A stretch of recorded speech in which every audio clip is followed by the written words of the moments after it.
Hello, everyone. Welcome back to Afternoon Tea with ET. Today, we are covering the interesting topic of contact, extraterrestrial contact to be exact. What is contact, and what does it mean for the evolution of humanity? All these questions and more will be explored today. So grab your cup of tea and join us on our journey through this exciting topic. Hey everybody, it's great to be back with you today. I'm James, and obviously you've just heard Autumn there giving our wonderful introduction. It's great to be Hi, back today James. on our second podcast. So it's not at all amateur, is it? But no, it's very Yes, excited to be here and to be to be doing this with you. I'm excited as well. And I think we're both a little nervous too. I think this is actually kind of normal, honestly, when Yeah. we're starting the beginning of something that's, in the public eye, just something to get used to, I guess. But Yeah, you were talking about but beforehand about the eclipse energies, so probably we're sort of dealing with those as well, which yeah, probably is making this more interesting than it might, more challenging than it might otherwise have been. oh, Anyway, definitely. I it's, think it's it's kind of cool, honestly, for us to be recording the day before an eclipse. yeah, The eclipse is actually happening in my part of the world, pretty close by. And we've got Mercury retrograde going on. There's a comet that's also happening. There's a Jupiter Uranus alignment that's happening at the end of the month. It's like all of these converging elements. So bear with us, have a little bit of patience, I guess, as we clunk our way through episode number two. yeah, Um, yeah. but I'm excited though. You'll probably have time for a few cups of tea. Yeah, But what a topic to it's what gonna a be fun topic. though. Yeah, it is going to be a lot of fun. And what a topic to choose, contact. I mean, there is so much to it, isn't there? There's so many different strands to it. Sort of the inner self part of it, the external reality part of it, the historical part of it, and of course what it means for us today and moving forward. Yeah, yeah, it's such a broad concept, and I think that'll definitely be reflected in the stuff that we're going to share today. Um, But before we get on to that, I'm just curious about, how's everything going on your side of the pond? Anything new or exciting happening in life or any new experiences that you want to share? I know that you have a lot of cool things happening there on your side of things. And yeah, I'm just curious. Yeah, I think definitely since we started doing this podcast, I think it's definitely sort of been a bit of an accelerator in a sense because, I'm simply doing more of what I enjoy, more of what I'm passionate about, more things that are in alignment with who I really am and what I really want to spend my time doing. And I think that's definitely echoed in my external and internal environment in terms of sort of experiences during the night. I've had a couple of very, very lucid dreams where I was kind of, I would say, in a shifted reality. And I was looking at all kinds of spacecraft flying around in the sky. And in one of the dreams, I went outside. All of a sudden, one's right next to me, like 10 meters away. Oh, wow. So I went on board I was with a male and we were invited on board by a female and went up the staircase. It was round and we sat around the edges of it. Um, and I remember being just feeling so excited. And there was some kind of rotating movement going on, which I think we talked about this before. And I think you were saying sometimes it can be things like electromagnetic fields, but for our consciousness, to understand that's kind of like another thing. So they can be portrayed into our sort of conscious awareness into a funny way, in a funny way. But Hmm. so there's been a few of those experiences, and I've had a lot of contact with my Yael counterpart and a new being who I understand to be a tall grey, a Marzani, called Temur, has made his presence known. He's the second one I've now met because I met one called Putsatse. and I apologize to him in advance for the bad pronunciation. But I met him like a week before I was introduced to Aisha. Oh, So wow. yeah, so I Yeah. think they've been really helping me energetically. Hmm. I know that because I remember receiving a telepathic message that they're sort of assisting me in that way. So very Yeah. exciting stuff. And just a reflection that I think of the energies going on at at the moment, and in the sense that, you know, people who are open to these things at this time for whom it's relevant are sort of more able to have a more of a sort of conscious recollection of these experiences at night, or indeed Yeah. through meditation. Yeah. No, I would definitely agree. I think the energies right now are accelerating things for a lot of people. I mean, even for um, someone close to me who definitely tries to keep their focus more in like material day-to-day life. I do think that they have, psychic inclinations, but they like to keep their focus more on the material. And for the past month, they've been getting a lot more nighttime experiences. Nothing too obvious. And I think they like to be skeptical about what they're experiencing for the most part. But I am seeing more signs that just the energy in general is accelerating related to this stuff. I know it has been for me as well. Um, Also, I don't know if it's supporting a sense of capacity. I don't know. Maybe that's the best word I can find to use for that. But things feel less overwhelming, I guess. I used to feel a lot more overwhelmed by contact, but I'm also engaging with it, pretty um, consciously and uh, determined to do it. So um, I put a lot of practice into this stuff. So I'm not really sure what the case would be for people who aren't making an effort. But I know for myself, I just feel really supported and um, like more able to hold these kinds of experiences. Yeah, yeah, absolutely. I think it's just such a crazy time at the moment with energies all over the place in general. And I mean, there's so much to the topic that we've got today. Yes. But one of it is very much, everything that's going on in the world and how all of that can be seen in so many different ways, so many different perspectives. Some might say there's a lot of upheaval, a lot of challenges in the world, of which, of course, there are. I'm certainly not denying that. But on the other hand, there is an alternative perspective that this is all part of a much bigger picture, a bigger shift. And unless these things come to the surface, we can't change our minds and make different choices and change our reality. Yes, yes. I think it's just a part of like a natural process, it seems to be, in terms of like how evolution works. I think we have had a very materialistic view of how evolution happens for animals and life in Mm. general.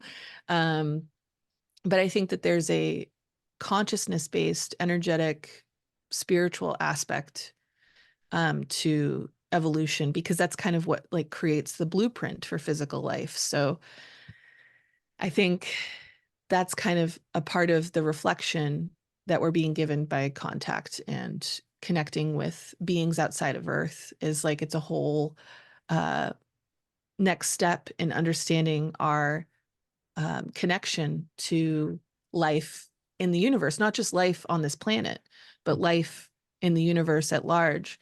And I think that the contact experiences help assist with starting to expand our minds beyond the earth, you Yeah, know? yeah.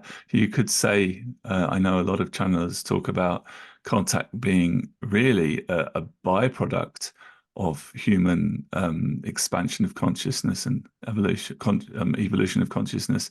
Mhm. You know, it stands very much in its own right because of what it means for us, but at the same time, it's really just a part of a larger process of us broadening our horizons. Hmm. And it may also be a reflection of what it looks like as source, um, as you get closer to source. The closer you get to source, the more unified things are. So, um, so we're going to touch on topics today, but also as we move forward in the future, that have been presented by people like Bashar. Bashar is channeled by Daryl Anka, and concepts like um, words, descriptors that are used as a way to kind of um, paint a picture of what it is that the process that we're going through. So ideas like humanity's currently in third density. Mm. And if you think of density, it's like how hard something is, you know, how little or how much something can be flexible. And so if we are moving towards fourth density, which is the idea that Bashar presents, um, we're increasing in our flexibility of being able to see or like and understand. Yeah.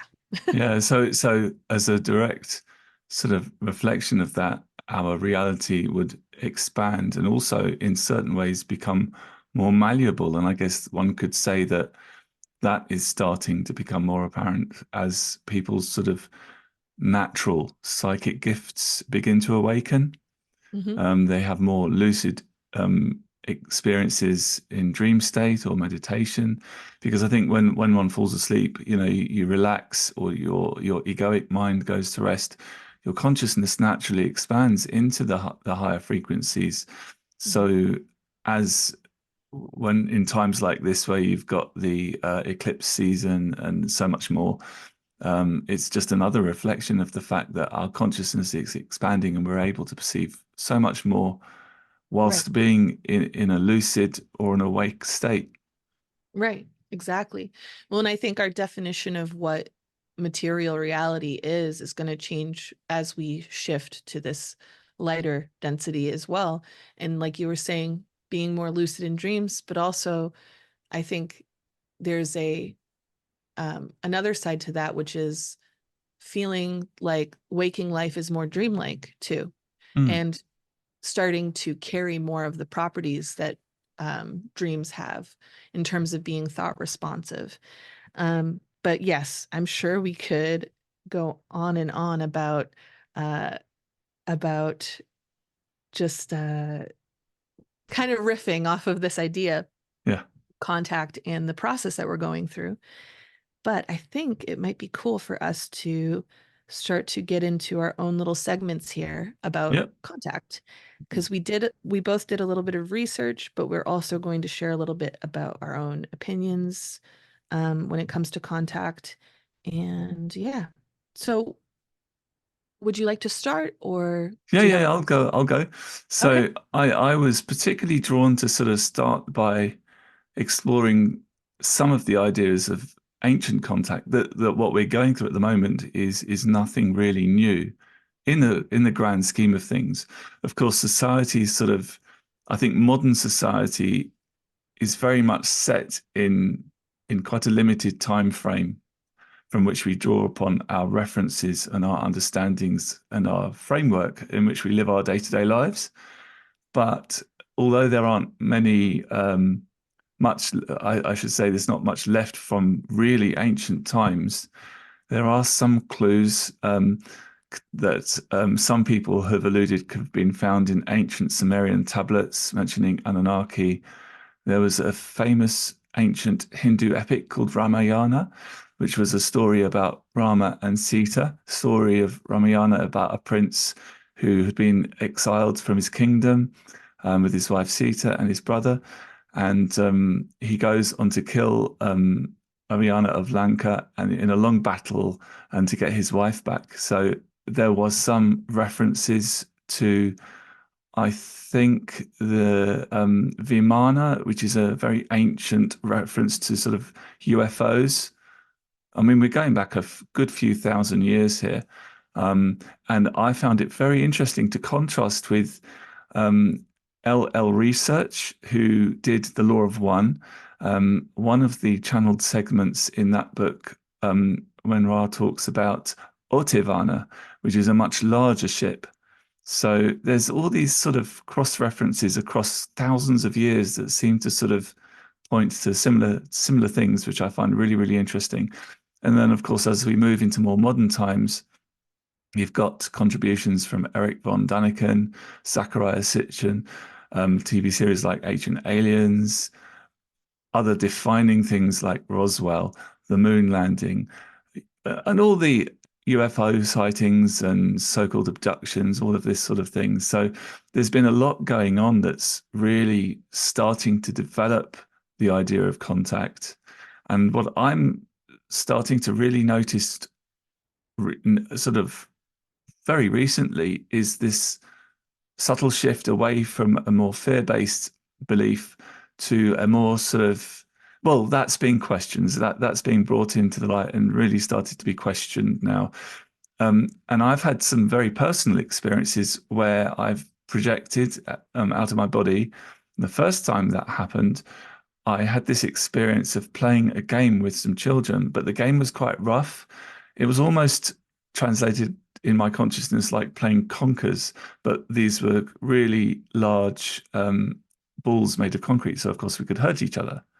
Mhm. And that obviously wasn't really happening. That was my consciousness translating the experience in a higher dimensional reality, but then being tarnished by probably some fears that I still had to work on. But since then, I've had much similar experiences then, but much more, positive experiences where I can see I genuinely am playing games with them. So what that really taught me was we view everything in our life through filters, and most of the time we can in the conscious day-to-day life we're aware of that and we can adjust things, but a lot of the time when we're starting to have more and more of these experiences that are lucid in our dream time or in meditation, it's worth to note that a lot can be seen through our filters, maybe giving us a kind of more heavy experience than perhaps we're really and truly having. So I Mm. think that more of this sort of idea is sort of surfacing now, which is to me very, very exciting, Mhm. that things are beginning to really shift. Yes.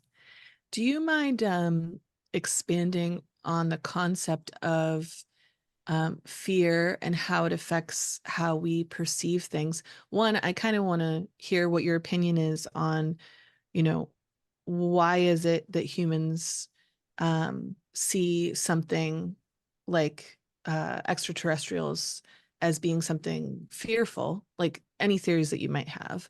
And also, like, why is that the knee-jerk reaction, I guess, is what I'm trying to ask. And also, yeah, how you feel that affects the way we perceive things, and it affects contact even when we want to be in contact. Yeah. I think there's so much to this, but the first point that comes to my mind is we are truly starting, our consciousness is starting to reach out to something that is unknown.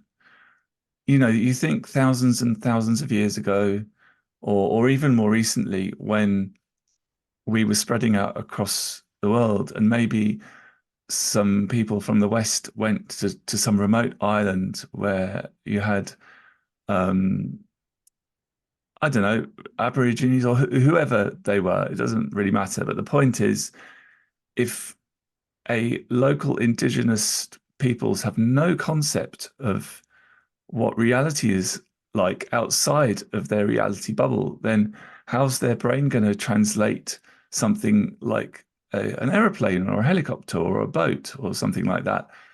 And if they are living their lives really fearful, and it really living is about surviving.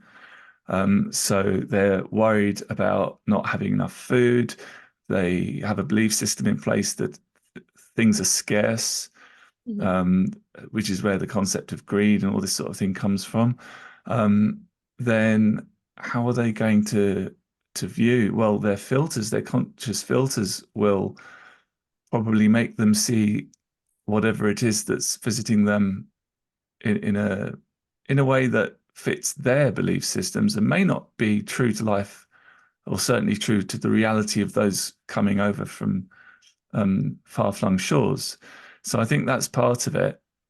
Mhm. And I mean, I've alluded on a few things there, but yeah, the fact that, you know, for so many thousands of years, there's been this idea that we're separate. There's limited resources on the planet.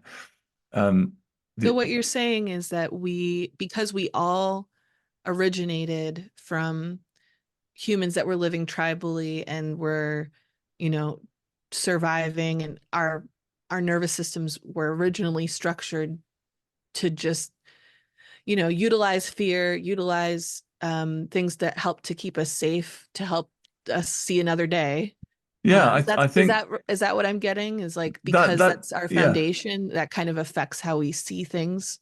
Absolutely, but I wouldn't say that goes back all the way back to the beginning, because of course there are many probably versions of history. We all know the one in general, but you know, according to the idea that many channels give, there's many such realities, and we obviously only focus on one, which we perceive as linear. But there's many ideas that, you know, there were very intelligent beings or humans on this planet many thousands of years ago. Look, take the idea of those from Mu, is it? And Hmm. Atlantean societies, Hmm. in that they were advanced in technology that we really don't know much about these days, in crystalline technology. Um, there have been some incredible findings in remote parts of the world, like these huge kind of spheres made of crystal, and Hmm. a few sources, albeit channeled, have suggested that these may have been what provided light at night times in these old civilizations. So there's some very interesting evidence that could be pointing towards the fact that, you know, we aren't the first um, evolution of humankind. And in fact, our history goes back much further, and it's more cyclical in the sense that Yes. you know, you reach a peak, something happens, and you kind of have to start again. Well, Yes. now we've reached that point, but we have a choice. And this is the one, I mean, this is the one probably core message that I wanted to get out by the end of this podcast, which is coming up already, which is we have a choice. We see a lot going on around us. We have a choice how we respond to things, what we choose to believe. We all know the idea that people do the shadow work. They try to uncover their previous unconscious beliefs, and they can then see and explore where these things come from, maybe shift them because they realize they come from a something that happened to them as a child, which in the context as an adult doesn't really bear any reality. So through going through all kinds of self-exploration, we can reach a point where we can make different choices, we can come together. So that's one side of it. Whilst the other side, of course, seeing the external reality being reflected of more and more contact experiences. So in answer to your question, I think that, well, there's just so much happening, so much broadening, so much expansion at the moment. And I've kind of got way off topic here. It's okay. No, But I like how you expanded on it. I mean, we're probably going to do an entire episode on the concept of time because it really does play a factor in this process that we're going through. Um, I think when you're perceiving and maybe this has a lot to do with what third density, the limitations involved with third density, what that has to do with. And that is when you're looking from a fear perspective, it does narrow your vision to a linear kind of um, sight. yeah, So, so I think just the fact that we can even talk about how timelines and cyclical time is interplaying with this kind of thing is a reflection that we are exploring concepts and ways of looking at life that are expanded beyond just a fear survival based way of living. There's a lot of potential that's like pregnant inside of this kind of talk, you know? Yeah. So, I think the whole filters thing and the influence of fear thing is nothing more than just the echoes of the last era, you know? Because just the fact that we can see it for what it is a sign that we're starting to be ready to move beyond it. Yeah, absolutely. And I kind of had the sense that you were going to mention the sort of era, because we're obviously moving into Aquarius, aren't we? And I've heard that explained in a multitude of ways, but one of which I always find quite fun and interesting is that we're moving into a sector of space where there's an increased amount of photons. And of Mhm. course, this is basically our planet is vibrationally trying to raise itself. And of course, that affects everything on it, including us and all other life here. So it not only gives us these expanded experiences, but it also brings up things from our shadow, in order that we can actually look at them and and transmute them, Mhm. turn them into something positive, or at least shine the light of consciousness onto them, so that we're not sort of kept trapped in those more narrow perspectives. Right. I And think it's I love the looking at that. Just one other thing is the yes. larger aspect is we see so much turmoil across the world at the moment. And yes, from the human point of view, absolutely, lots of challenging times. So, but these are obviously coming up in order to be resolved. And if you think about it from the Earth consciousness perspective, a much larger perspective than that of humanity, and energetically, you know, I the Earth herself stores the energy of the human collective. So if there are heavier energy pockets, if you like, then these are being released to the Earth's surface. Um, Right. so in order to be let go of, in order to be transformed. So I think that's a beautiful sort of wider viewpoint to realize that it's not really just all about us. There are much larger planetary solar system and universal cycles at play here. Yeah. Oh, definitely. Yeah. And I think like the concept of shadow work and the concept of things with the earth coming to the surface as well, like, you know, as she experiences these solar storms that are happening and she's having earthquakes and things like that. We just actually had one yesterday. And I live in an area that really doesn't get earthquakes. So that was interesting, but it's just a reflection of that, I think. And I think it's even more than just transmuting, we are integrating the shadow aspect into its proper place in consciousness because Yeah, nothing can be destroyed. It just it can change. And so I think what helps with the changing process is understanding that these aspects of ourselves are a part of the vibrant picture of consciousness. And that's what actually helps us be able to move on to different experiences because um, with the lower vibrational things, lower density things, it's about being in this illusion of separation. And when you're in this illusion of separation, you're dealing with polarity. So you're either fighting something or you're trying to merge with something because you don't feel complete. Um, so understanding that this is a part of us and it's okay. It's okay yeah. that we have a shadow. It's okay that the earth goes through these kinds of things and cycles.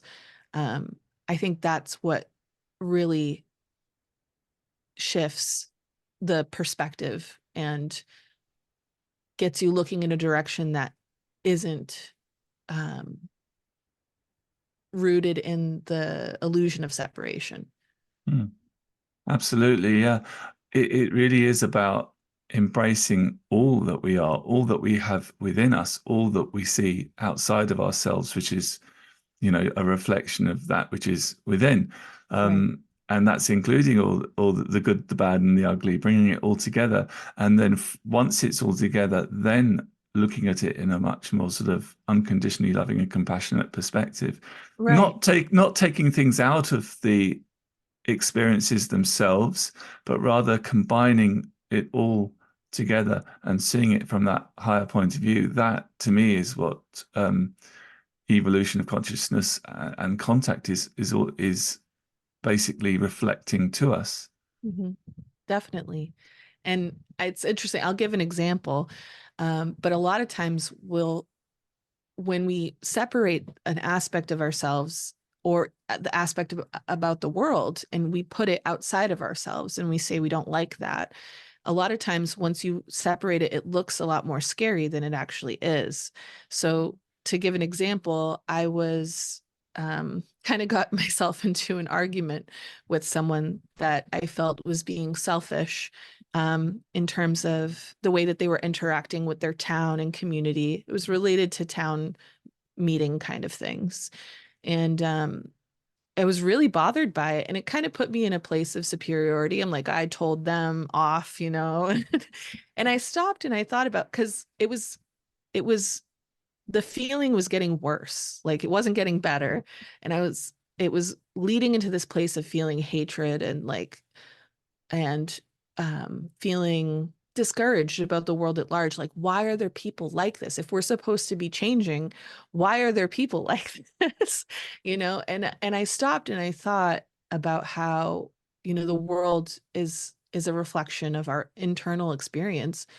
And I thought to myself, okay, well, if I am seeing this on the outside, is there a part of me that I feel like is selfish and a part of me that I feel like is doesn't think of the people around them, doesn't give or participate with the community. And when I was looking at it, I realized that, I have my own aspect within me that's like that.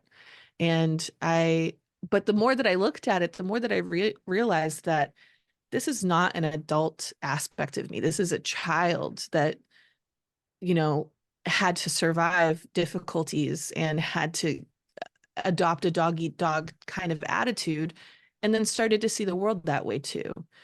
So oftentimes, like I said, we can see it as this scary monster, but so many times that I have gone to do shadow work and look deeper into things, and it's really just a little kid that's scared. Yeah, yeah, absolutely.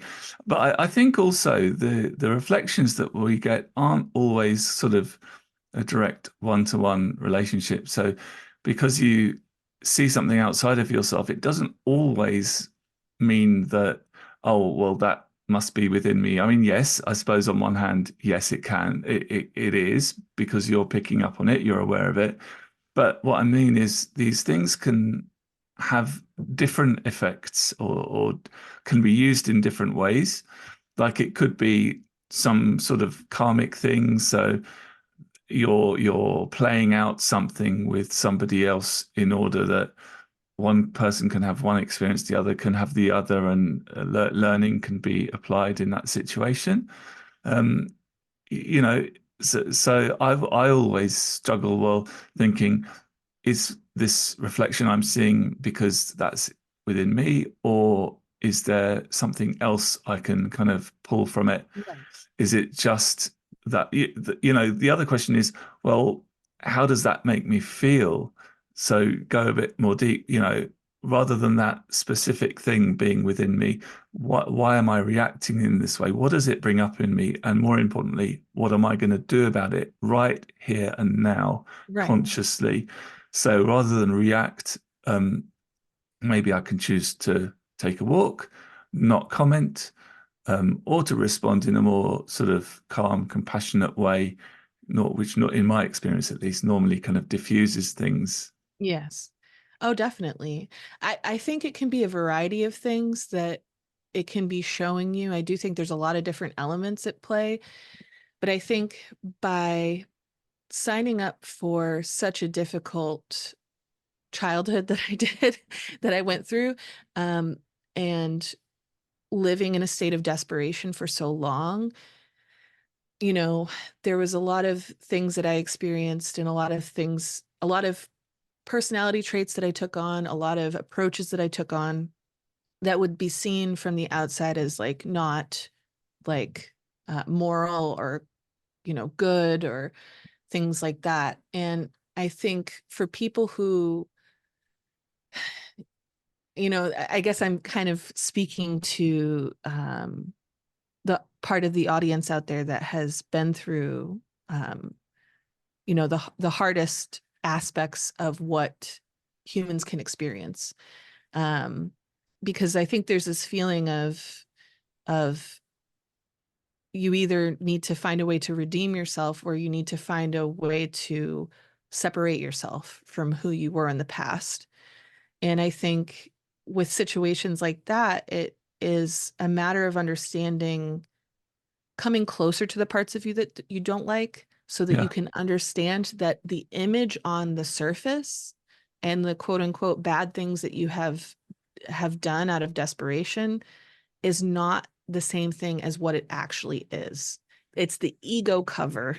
It's Yeah. the it's it's the primal aspect of the human experience where we have to appear tough to survive in the jungle, Mm. um or if we're protecting something that's weak, like, oftentimes animals, when they are injured, they will try to hide the part of their body that's injured or make themselves appear more aggressive and bigger. It's similar to that. So I think it's okay to explore the possibility, especially if you've had a really a period in your life that you would consider dark, Yeah. Yeah. um, and one second. I just want to make sure I get all my thoughts out on this one because I feel like it's pretty meaningful to me. Once you get beneath that layer of the surface layer of what you feel like is detestable, right? It's like I'm a bad person. This is not good stuff. I don't want to associate myself with this. I'd rather cut it out of me and push it away. Mm. Once you get closer to that part, like I said, you will often find that. Um, it's just a little kid trying to get through. It's just a little kid trying to make it. And I don't think any of us would say if we came across a child who was homeless and Mm. stealing food. I don't think any of us would morally condemn them for doing the things that they're doing. So it's a similar kind of thing for yourself as well. Yeah. Yeah. We are our own worst enemy in a sense.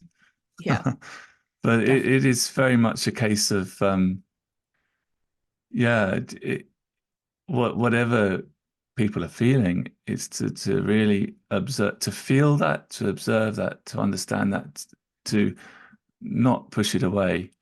Um, I Mhm. think that from that action comes true expansion through compassion and acceptance, not resisting whatever's going on, whether it be internal or external, but rather recognizing that, all that is all that is.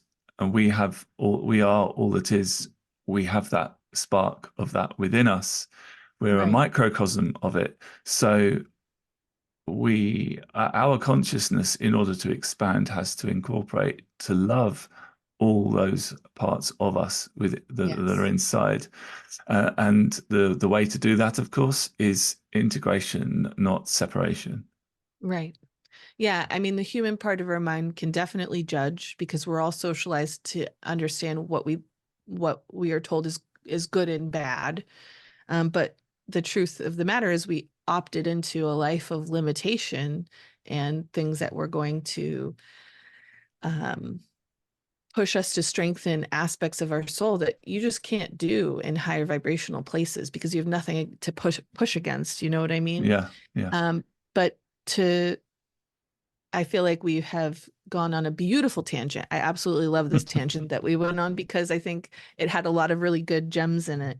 But I just want to bring it back to our Yeah, little path here yeah. and ask, do you have anything else related to contact that you want to cover before I get into my piece? I'm just, I mean, I'm sort of half putting it out there as well to everyone listening, to sort of reach out and share with us your views. But for me, on a personal level, contact is just so exciting. The idea of meeting beings that aren't from here, that they exist in a completely different place, of different density, a different planet. Um, to me, that's just absolutely amazing. I've always been blown away by that concept. And you see that in society with the media, sort of all these sci-fi shows and what have you, the using the imagination and what's possible. And for me personally, contact is realizing this. It's about reaching outside or reaching further within, both are correct, and identifying and getting in touch with that which we don't know about ourselves, through the idea of meeting others. But of course, that's a mechanism because we're all one anyway. But so over the course of this podcast series, I will definitely be like super excited to share and talk about more of my contact experiences, as I'm sure Autumn will as well, just to sort of, to look at those and what it kind of means for humanity. Yeah, definitely. I think it's going to be exciting as we move forward and continue to explore this because it really is. I mean, contact, what a way to start off, our topics because it is so expansive and that's basically what our podcast is about. Yeah, So it's nice to kind of give a little overview, but also that, if you want to learn more, just continue to tune in because yeah, yeah. there's plenty that we're going to talk about. Okay, so I have a bunch of different things that I wrote down here. So it was interesting when I first started to do some research, I wanted to kind of take an approach of gathering things together that I thought would be good for newcomers, people who aren't super familiar with the ET topic or UFO topic. So that's kind of the vibe that I have for my stuff. And of course, initially I wanted to give a definition, but I find it interesting that there's not a whole lot out there, although I came up with this idea last night, of course, wanting to get the definition. And so it didn't give me a lot of time to research. I'm sure there's things out there that I could look up that would have that. So maybe I'll define it in the future. But for now, I think I'm just going to jump into some quotes. Um, the reason why I'm sharing these particular quotes is that I actually read a book on preparing for contact. That's actually what it's called. It's called Preparing for Contact. It's by Lisa Royal. Is it Lisa or Lisa? Lisa Royal Holt. Okay. Yeah. Okay. And I think also she wrote it with Keith Priest as well. It's a really great beginner's book, I feel. So if you're interested in learning more about contact, I would definitely check that book out. I did find it on Kindle, but I know you can order it on Amazon as well. Um, so yeah, I find it interesting that this was the first topic that you chose, James, because I had just finished reading this book. And so here are some quotes that I felt were important. Maybe this one is actually, I'll just read it and we'll see. So my first quote says, the only thing that will bring about the contact you desire is your own personal growth and your own personal processing so that your view of your reality will change. Once your view of reality changes, the contact you seek will be there. We do not mean that when your view of reality changes, you will draw contact to you. No, contact is already going on. It has been going on with humans since before recorded history. What we mean by the above statement is that when your view of reality changes, when your perceptions change, you will then be able to see what has been there all along. So I really liked this quote because I felt like it was a summation of the message of this particular book. And the message I feel is that um, contact is happening. It's been happening, and it's happening in such a way, and humans' perception is structured in such a way that we're just not aware of it most of the time. It's pushed into our subconscious and our unconscious. So I just find that really exciting. I think that it releases a lot of like tension and stress that we put on ourselves, especially those of us who are interested in having contact, with like trying to make things happen. There's a lot of different ways that beings that have been channeled have expressed this. A lot of them encourage us to relax in different ways, to play, to become playful, to become childlike. And I think it's all trying to get at this idea that if we can open ourselves up and understand that there's nothing we need to do, this is happening, whether we do stuff or not, it's happening. Um, so that's the first quote. I I thought, love that. That's yeah, very, very yeah, succinct. yeah, um, I think humanity has this, you know, we pin the idea of contact onto specific things, like in this case, ETs, but it's so much bigger than that. It's so much broader, isn't it?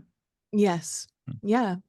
And I think I'm going to touch on that even more so with the next quote here. I wrote that I like this quote because it touches on how moving into the stars is a natural process Mm, for humanity. It's something that, as they explained in the book, that, it's kind of a part of the evolutionary process of beings that grow and develop on planets. Um, so this is the quote. It says, once you leave the gravitational field of your Earth, more specifically your solar system, you have no homing device from your consciousness. Your relationship to time, space, and self changes. You cannot go into space without being prepared for that. We don't mean that you're going to be stopped from going into space. No, you're going to stop yourselves if you're not ready. To travel in the solar system now, you may be able to rely on the gravitational fields of some of the planets for your orientation. But even then, it would be difficult until your consciousness becomes more elastic. Those of us who are in contact with humans want to prepare you for this. We want you to learn the easy way. So that touches on, like I said, this natural process of moving out into the stars, but also that um, we're being assisted, that's a part of the process of evolution for beings, is, just like how you help a baby that's learning how to walk, um, by holding their hands. I think it's a similar kind of thing with that. mm, yeah. Yeah. And then I think this next quote that I am sharing, so this is a little bit long, but I figured that once again, this was a really good quote to share for people who are new to this topic or new to the idea that positive ET contact is a potential thing. So this is a little bit of an explanation of why humans don't always remember their ET contact and why it can be so difficult to initiate conscious contact with ETs. It says the alpha brainwave state occurs during meditation or daydreaming. Oh, I'm sorry. Just to set this up a little bit, they're talking about the different brainwave types that science has recorded that the human brain produces. Um, they have noticed that these different brain waves are associated with different states that a human can be in. So, like conscious, awake, falling asleep, transitioning to sleep, and being in deep sleep. So like beta is a normal awake state, isn't it? Yes. Yeah. Yeah. Yeah. So alpha, beta, theta, and delta are the four brainwave states that they're going to talk about, and they'll explain a little bit more in this. So the quote says, the alpha brainwave state occurs during meditation or daydreaming. The theta brainwave state occurs in deep meditation. It is also known as the threshold between waking and sleeping. In our understanding, the theta state in humans is when most contacts occur. If you compare the theta state with the process of falling asleep, this is the period that some people call hypnagogic. In this state, humans often have bizarre waking dreams, and if they're able to wake up before they fall into normal sleep, they may remember some of these, or it may be very distorted. This is the same brain wave state where a good portion of contacts occur. You will begin to remember your contacts more clearly if you can do the following. 1. Train yourself to achieve theta consciousness and maintain it without falling asleep. That can probably be done with meditation. 2. Train yourself while in theta to slide into the simultaneous reality in which many of the ETs exist. And 3. Communicate there with us and then bring the memory back to your conscious mind. If this can be achieved, you will very rapidly begin an open contact program beyond what you have imagined thus far. This is not necessarily an easy task, nor is it a necessary one, but it is just one of those many keys. So I like that she adds at the end that this is not necessary. I just know that there are very enthusiastic people out there who want to have options of different ways to try to initiate contact. So yes, I think, like I said, Lisa Royal, the book is called Preparing for Contact. It is very thorough, very informative. If you're new to this, I highly recommend it. Yeah, absolutely. It's a great book. Yeah. It's great. So the next thing that I'm going to get into, I guess this was my own, this is an opinion piece. We're moving into opinion now. um, and I wanted to kind of separate types of contact into different categories. I know that there is um, already a list out there of types of contact that has been made. But I feel that that list is very vague. It's very um, lacking in detail. But And close so, encounters of the first, second, third, fourth, and fifth and kind, fifth, right? yes, Yeah. yes. Yeah.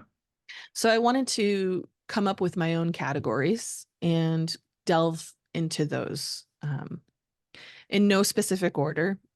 Those types of contact are psychic or telepathic, physical, skeptic, and government. Mm. And so I'm going to go over each one. So, one of the more common types of contact that a lot of people experience are psychic and telepathic. And this includes different things such as synchronicities, meaning that you can be sent messages by ET beings, or some people feel that they have ET guides through synchronicities, things that show up in your environment that kind of align in such a way that it feels as though it's a message for you. I mean, we could do a whole thing on synchronicity, but Yeah. Yeah. That'll be that's all I'm another gonna, episode. right. So the other type of psychic contact could also be visions. This can happen when you're daydreaming or when you're meditating. A lot of people actually slip into alpha brainwaves when they're driving. So that's also another possibility to get messages when you're driving. And alpha is as they said previously, um, the brainwave state that is associated with meditation. So downloads, I put downloads, but that's like a general kind of term. It often can come, a download, quote unquote, can come in a lot of different ways. But it feels as though a large chunk of information has been transferred to you. That can happen with a sense of knowingness, that can happen with visions, a dream, feelings, and it can take, time to completely um,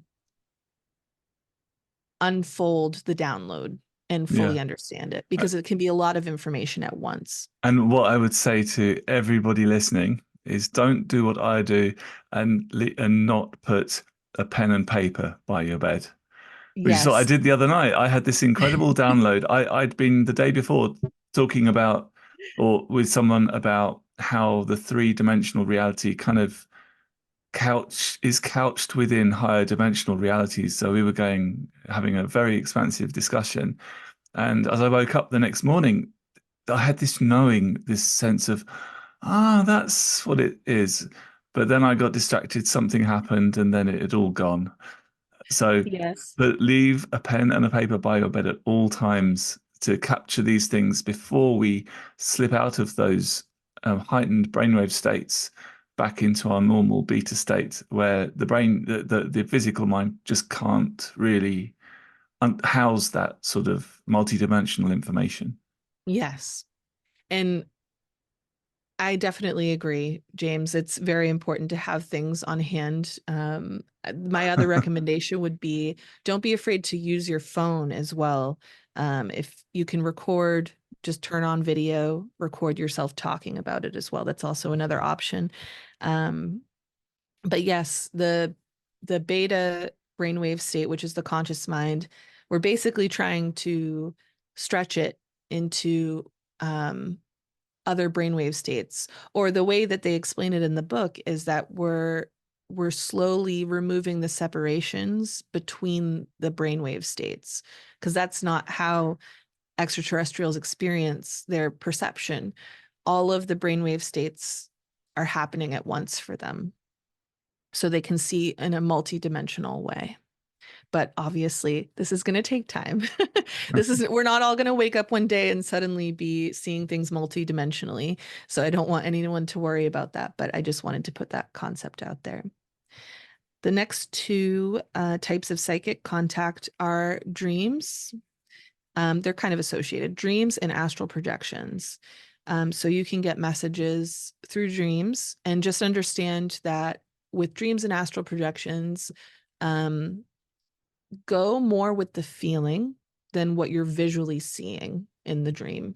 If it feels like an ET contact experience is happening, but it doesn't look like there's an ET standing in front of you, chances are it is. It's just that your conscious mind is trying to make the ET less alien, less other to you. So it's projecting visions on top of it to make it feel more familiar.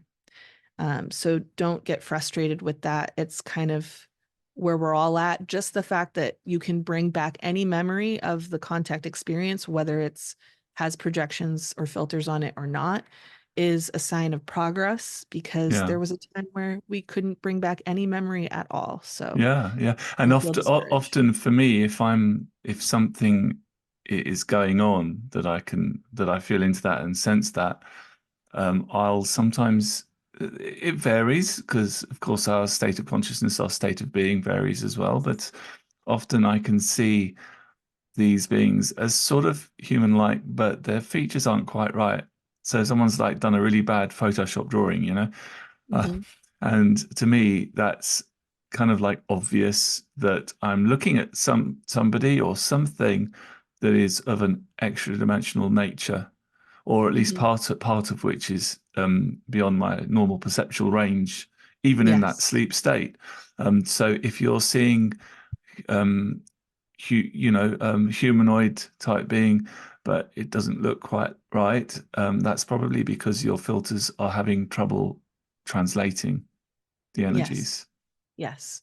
And the further away something is from being human, the more weird it's probably going to look, or the more, abstract, the experience will be.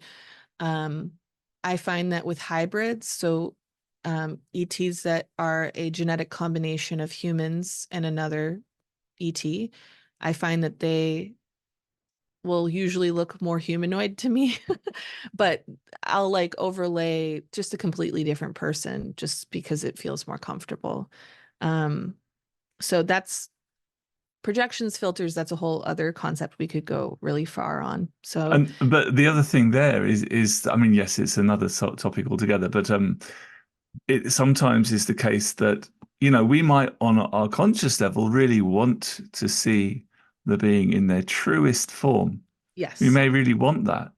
But simple fact is, if you're vibrationally not sufficiently aligned with it, whether you consciously want it or not, you will be viewing it through the filter system. So there's an opportunity, I think, to work with our conscious mind, almost develop a dialogue with it, and indeed with our body consciousness to hopefully encourage us to kind of remain in a more relaxed state, more vibrationally secure, Yes. therefore allow and opening up to more of an authentic experience. Oh, definitely. And I do think shadow work kind of plays a part in this as well because, they talk about this in the book as well, that humans are different from ETs in that we compartmentalize our consciousness into different categories and boxes in order to make our conscious day-to-day living easier for us. And so that's why we have things like the subconscious. So the thing about having a conscious, like bringing back conscious memory of a ET experience is that all compartmentalized parts of you need to be on board. This is why integrating all of your parts of consciousness into a single consciousness is a really good process to work towards. I mean, it's not a quick thing. It does take years to do and work on. But the reason why is because it can be very difficult to even know all the different compartmentalized parts of you that are even there. So you may Yeah. think you have the entirety of you on board for a contact experience, but there may be some little part of you, little fragmented piece of you that's saying no. And in that case, it can either prevent the experience from happening altogether or just bringing back memory of it. Yeah, and that's why I think, you know, in our day-to-day lives, when things crop up that are uncomfortable in whatever way, look, you know, see that as a gift, as an opportunity to explore that and to do a degree of integration with it Oh, every time, definitely. because things come up when they at the right timing when they need to.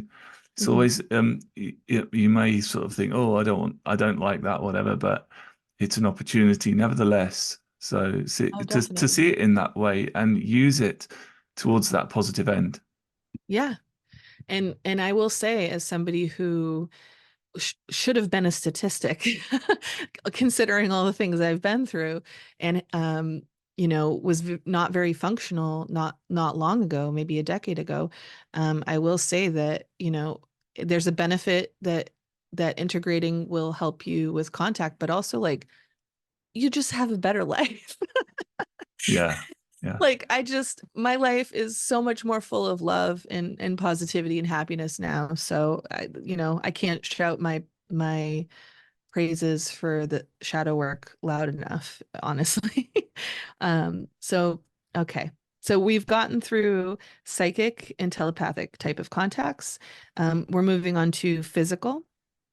And for physical, um, I do want to touch a little bit on the concept of quasi-physical contact experiences, because a lot of us who have contact experience have had physical contact experiences and don't remember them yet or have accessed them at this point. Um, we are having these experiences in a quasi-physical way. And the reason, from what I understand from listening to different channelers and reading this book, what that actually means is that you are physically going somewhere, but your perception is altered. So it makes the experience feel less physical mm, because it can be hard for the conscious mind to be able to handle um, being fully conscious for a contact experience. And I suppose So, just quickly, sorry, is it probably better? Is it sort of when we don't kind of go or leave one place and go to another? Way I see it, we're all there are many different focuses of consciousness within our entire being, mhm, from the human level right up to source, you could say. So yes, we just simply refocus our consciousness because we exist in a higher vibrational state during the sleep right. state. And therefore, and it's really about being able to bring more of that back into the physical focus that our larger being has, of which we're a part. Yes. Yes. Sorry, Well, and I couldn't stop no, it's myself. okay. No, it's okay. No, definitely. And there can be different ways to have a quasi-physical contact experience. You can have it in the astral, because there are levels of the astral that are more physically based. Um, but there are also experiences of people who are out, say, hiking, and they see a um like a UFO, and they one moment they're standing in one place, and the next moment they're in a completely different spot of the trail, and they've lost time. So that's what I'm referencing when I'm Mhm. talking about physical contact. Okay, right. And Yeah. so the reason why someone would lose time in that situation is because when the contact occurred, they went into an altered state. So you can think of it similarly to, like, you know, you're going into the theta wave, right? So say you woke up in the middle of the night and you're trying to go to the bathroom, but you feel like you're walking around like you're drunk, and you feel, because you're like technically kind of still sleeping, but you're Mm. also up. Another good comparison would be like taking a psychedelic can put you into an altered state that makes your theta brainwaves more prominent when you're having the experience. Um, and and it's not the altered state itself that's causing the forgetting, like, of the experience, but it's the compartmentalization aspect, that as you come back into consciousness, your conscious mind delegates the memory to the subconscious, saying, this is too much, we can't continue on with our day to day if we are conscious of this, so we're going to put this and tuck it away because it's too weird. So I just wanted to kind of like establish that as we go into the topic of physical contact. Yeah. So, physical contact would be a UFO sighting, one in which you don't have contact with the beings. The next one would be being brought onto a ship, or I would also add, I guess, to this, having contact on the earth as well. If they came out and went over to talk with you. Um, this other piece that is going to sound a little weird at first, but I do think it has relevance. Paranormal experiences that involve touching or movement in your environment. I won't say that all of these kinds of experiences are ETs, but if you're experiencing a lot of ET energy in your life day to day, or when the paranormal event happens, there was a lot of contact type of energy happening, then that can be a way for them to try to um, get your attention, or provide an experience that is helping you with expanding your mind. Um, so yep, that's physical. I think it's pretty straightforward when it comes to physical contact. So I think I've covered enough with that. This one's kind of fun. I made this one up, and I was like, I'm not sure if this is relevant, but I do feel like it's a category of contact. Um, or the type of approach you can take with contact. And this is the skeptic category. So the skeptic category is, I feel that the UFO community is kind of divided into two parts.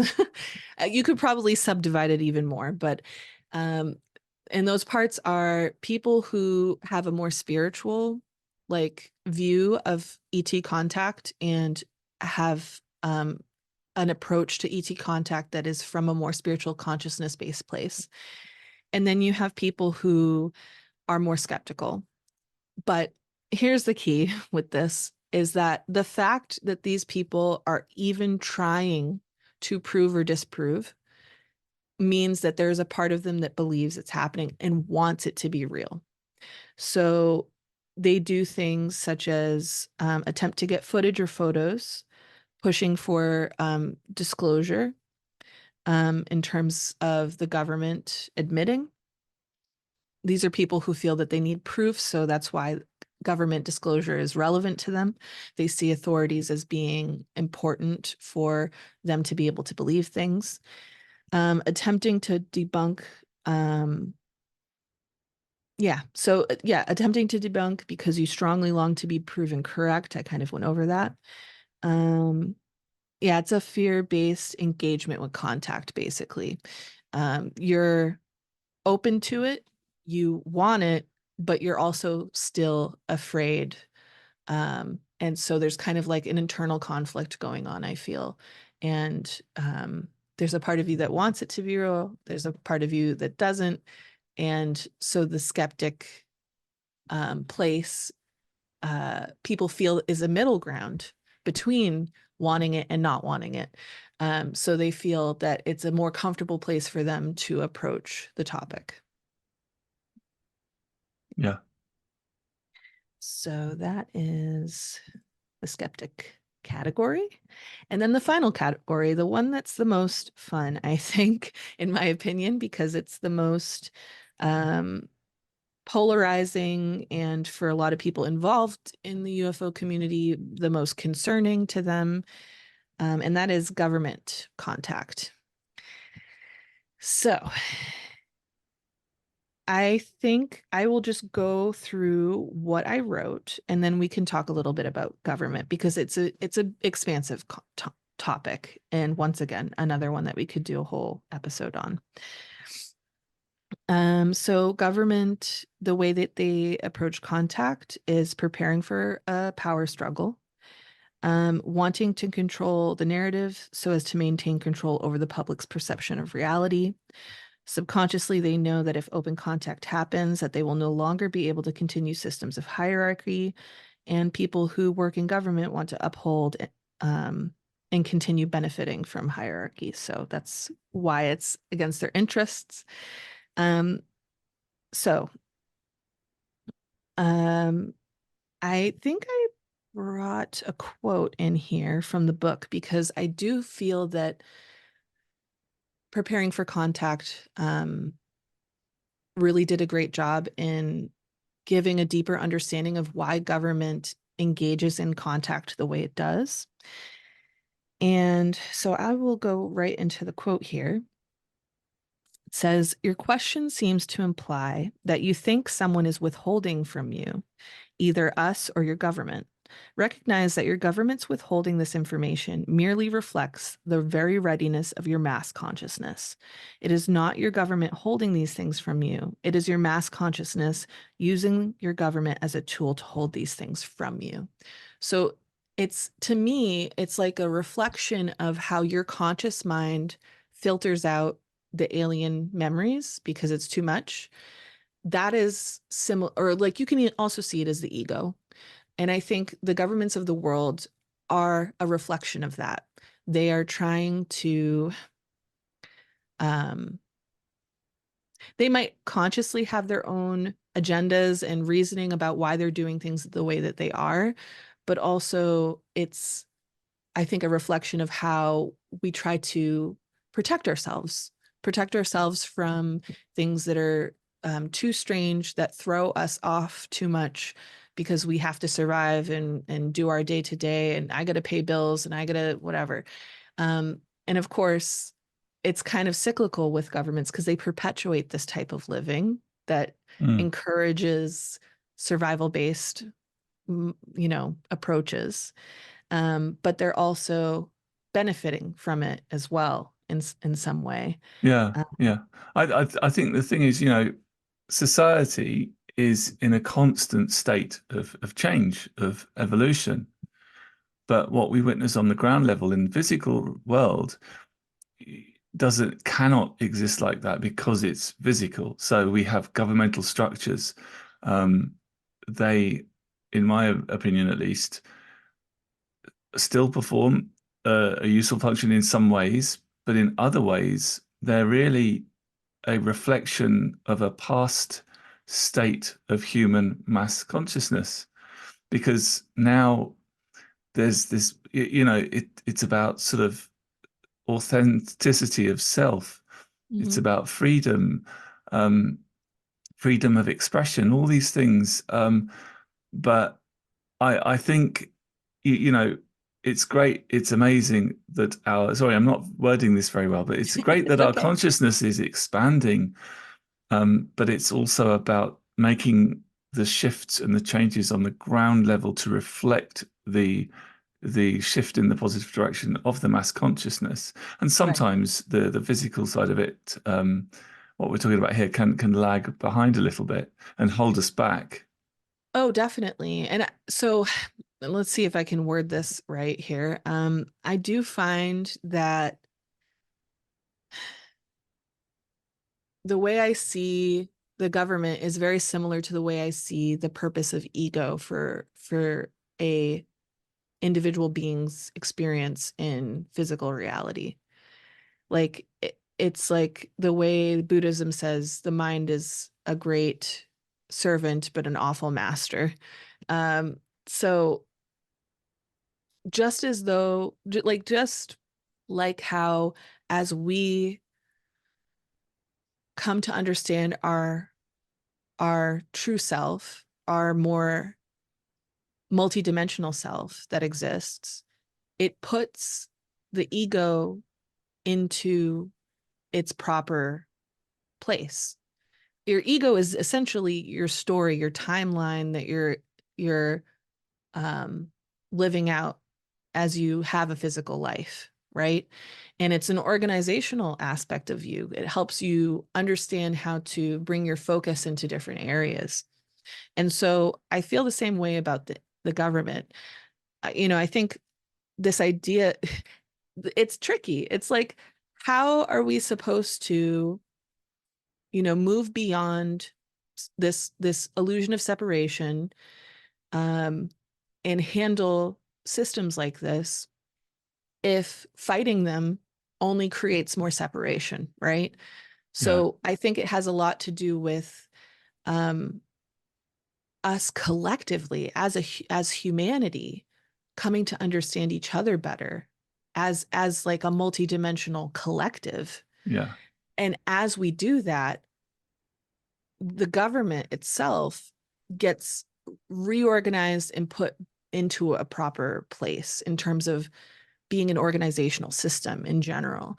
And so I don't think it's going to be a matter of revolution, although we may see upheavals, but I don't think that's actually going to be what causes the real change. The real change is the change in perception of what it means to be human and what it means for us to be together. mm, And as we interact with each other differently, naturally, the the power that we used to feed to these systems will be taken away from them in that way. And so they'll just crumble. They'll crumble on their own as we change as people. yeah, And something new will come out of the ashes, something maybe similar, but I think it'll be more organizational based mm. rather than like punishment and law. And perhaps part of that is changing our own individual relationship with government. Don't see it as some sort of external oppressive organization that charges us a lot of taxes or whatever. See it as a reflection of the collective consciousness that is trying to evolve, that is trying to expand, and you know, like it's like trying to drive a real big heavy train. It takes time to slow down or whatever, you know. Yes, Um, yes. and I mean, one thing I thought of a little bit earlier as you were talking through this was, the only way to win, to really stop war and start peace is to put the guns down and look for different ways of Right. doing things, Stop worrying about the people who are running the wars yeah, and start making different decisions to not right. engage with the things that they're asking us to. Yeah, and this, I mean, again, another whole episode could be about, and I think we will have an episode about time and reality and things. But the truth is, I think a lot of people think that, we're all in one reality together, and that's how they base their thoughts and their decisions and their belief systems. But in reality, we're all, well, whilst we are living seemingly in the same reality, we're also in our own realities, Mhm, mhm. co-creating the collective reality. So we can all go off in our own separate directions, following our authentic path, our authentic self, but we're not going to sort of think, or, we're not going to be like, well, where's everyone gone? Because I'm the only person who thinks like this. I'm no longer with the collective. No, you'll still, if you're that one person who has that separate viewpoint, you'll still live on Earth. You'll still have all the people around you. You Mhm. know, it's the fact, this realization that we can all be authentic and still have this co-creative world. Yes. So we're not limited. It's just expanding. Um, uh, you know, Well, this is why the internet is such a creation of the age of Aquarius, and it's such an amazing tool for us during this time to connect with people all over the planet, to help us connect with like-minded people and continue to spread like this, our viewpoints, our perception of things, our perspective, I mean. yeah, So I really think that even if you are living in the middle of nowhere and feel like you're the only person who has these interests and wants to expand your mind, you know, put yourself out there on the internet. That's a part of why it's a tool for us right now, because it's actually a reflection of our future ability to telepathically communicate. In my opinion, yeah. it's like it's a step in that direction. It's helping us understand that we're all interconnected on the planet and helping us move more towards seeing ourselves as a global community rather than a like tribal one where we're all kind of in our own little tribe Yeah, what and we're trying to do is basically make the physical reality that we exist in um, more reflective of the truer nature of existence, which exists on the levels above us. right. Yep. Hmm. Now, did I hear you say earlier though that you were going to do a little bit of energy forecasting, or are we going to park that for next time? Yeah.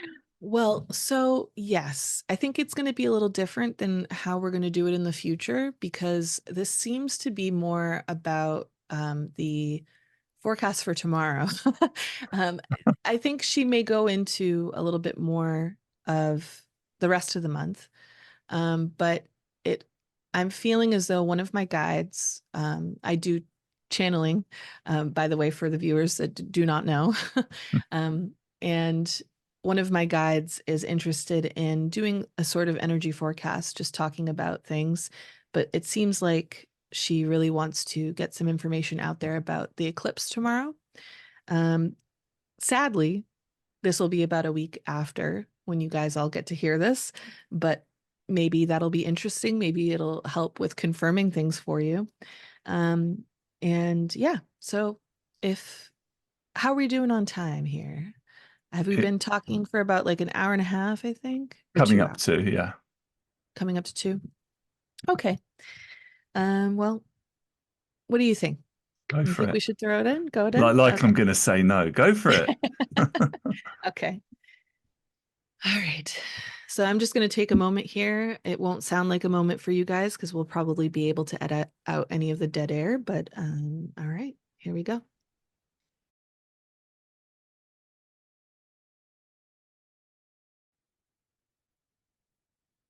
Hello, my dear friends.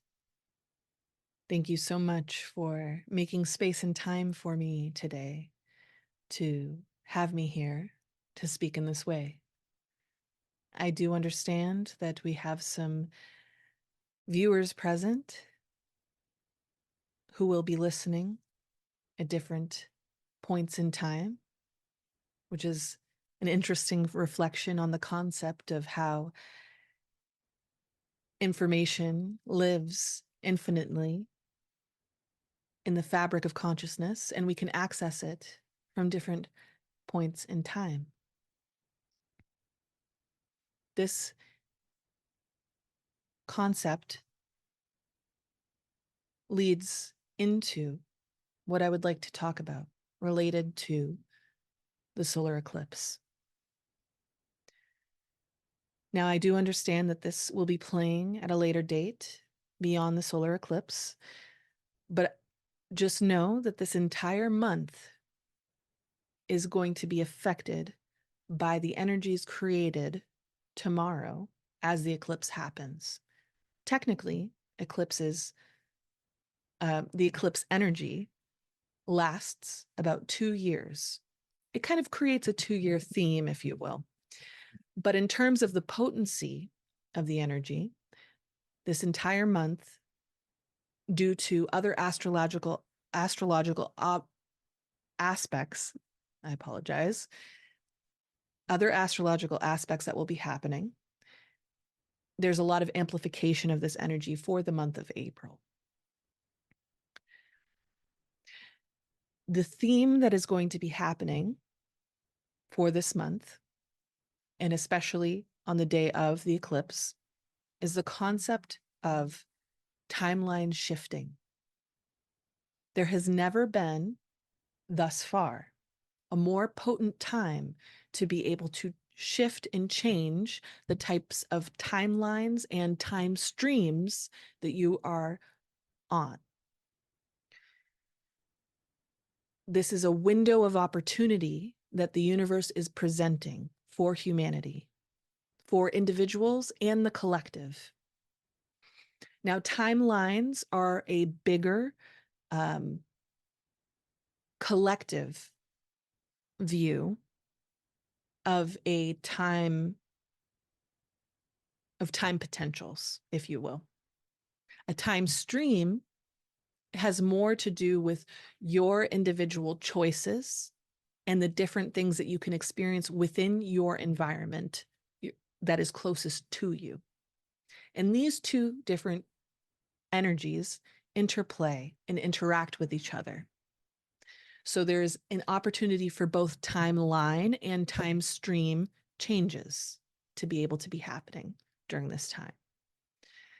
This means that you can lend your energy to the collective in terms of moving towards timelines that are increasingly more positive. And you can also utilize your personal energy to affect your personal time stream and your personal experience of the timeline. So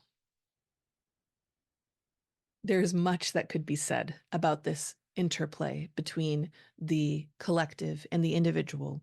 And that is a topic that won't just be explored in podcasts such as this one, but it's a topic that is explored throughout the age of Aquarius, if you will, if we're going to use that type of terminology. So take the time during this time to reflect on yourself and your place in your world, but also your place in the world at large, amongst all the other little worlds around you. And see what you can do to tap into the aspects of yourself that exist on more expanded levels of reality. For you are the individual who's experiencing this life, but you are also the collective of humanity. And you are also the collective of your soul family. And you are also a part of the ET galactic family. So take the time to unify these two things, as it will help to lead the energy and support the energy of ascension of change, of growth for planet Earth and all of her beings that live upon her. Me and my galactic family are sending you all our strongest, most consistent energies of support and love. Know that we are always present, always available to connect with and to support in whatever way you feel comfortable at this time. Thank you for having me here today as your first guest.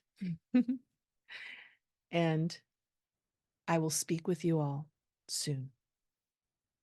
Goodbye.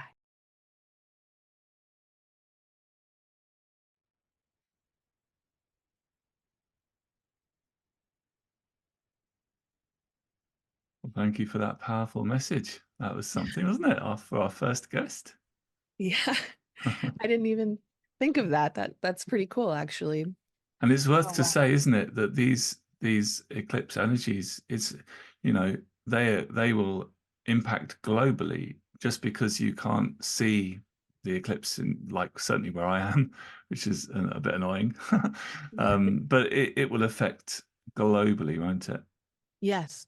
Yeah. Yeah, I think it's interesting because I didn't initially think that she would talk about timelines. Mm. I had my own kind of idea of what eclipses are all about, but it makes sense Yeah. because eclipses are traditionally about new beginnings.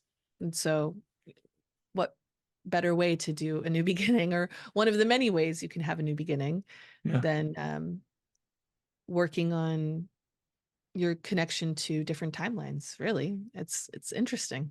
It's about making the shifts, but consciously, because we are making them unconsciously all the time. Yes. We're shifting through, you know, many realities per Planck time or second or whatever it is. Hmm. And but we're doing that unconsciously. It's a process that's done in our unconscious, but we can have some impact on that by.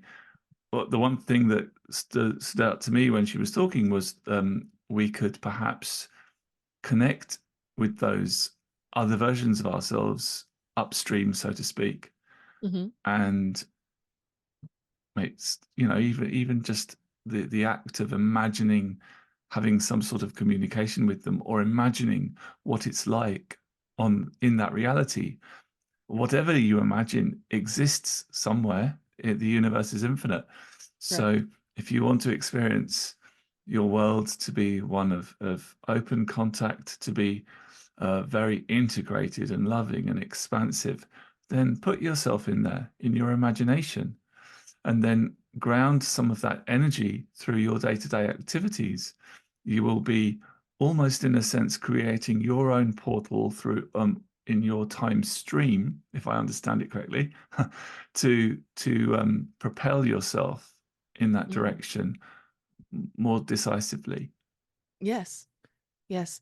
And I think that's what she was, what I felt that she was kind of getting at when she was talking about the interplay between your personal time stream and the collective timeline, and how connecting with the higher dimensional versions of yourself and the collectives can support with that interplay Yeah. between your personal desires of what you want to experience and also the collective as Mm. well. Yeah. It's beautiful, isn't it, when you realize, well, you know, I, one human being, have the power to do this. You know, I'm not going to be nobody can stop my thoughts, my desires. I can do this because that the nature, fundamental nature of reality supports me in whatever I do. Right. So it goes back to what I was saying about you know, it being more subjective than people realize. Hmm. Oh, definitely. It truly is. And I think, well, and just that subjective experience, touching on that, like, I think there's so much um exploration that's happening in the conscious mind, with these kinds of communities. Um, and there's a lot of intellectual ground that's being covered.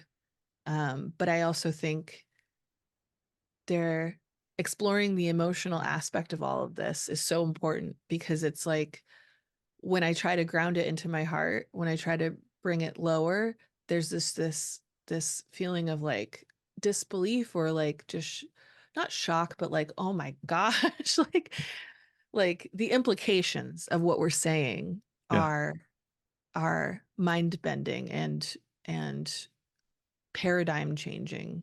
And I think I'm excited. I think that's what I'm most excited about. Exploring these, talking about these things with you on this podcast, I think is going to bring even more of that into our lives, and hopefully the lives of the viewers, Yeah. listeners, um, that so we can start to explore the deeper aspect of all of this, because it's huge. Yeah. And it's a beautiful sort of segue into next week, isn't it? Because Yeah. we're going to be focusing on thought forms, Yes. talking about those um, in this, which is going to be fascinating. And the fact that really that they construct our reality, Hmm. you know. Very So interesting stuff. so better take some More in the not physical. responsibility. Yeah. Better take some responsibility of what we start thinking about. Well, it's an empowering thing, I think, choosing Yes, what you engage with. You have a choice in what you absolutely. engage with. We're presented with limitless potentials, of different thought forms and thought landscapes, and we get to choose what we engage with. Yeah. So, all right. Well, I think it's about time to start wrapping this up, right? I think, Yeah. right? Thank you very much, Autumn. It's been fascinating, and I hope all our listeners have enjoyed the conversation today. Yeah, thank you all for joining us today, as we explore our first topic. Um, Please feel free to uh, help us a little bit, give us some algorithm coins. We want to get ourselves out there more. We want to get this out there available for people who maybe haven't explored these topics yet. So when you go into whatever platform that you are on, listening to this, there's typically a way to give us a review, or something along those lines. So if you can take some time today to do that, typically only takes a couple minutes. It will help us out greatly and help us get further out there into the world. So that'll be exciting. Yeah, absolutely. So we will very much look forward to you joining next time when we explore the idea of thought forms. Yes. Have a good day, everyone, and we will see you next time. Take care, everyone. Bye. Bye bye.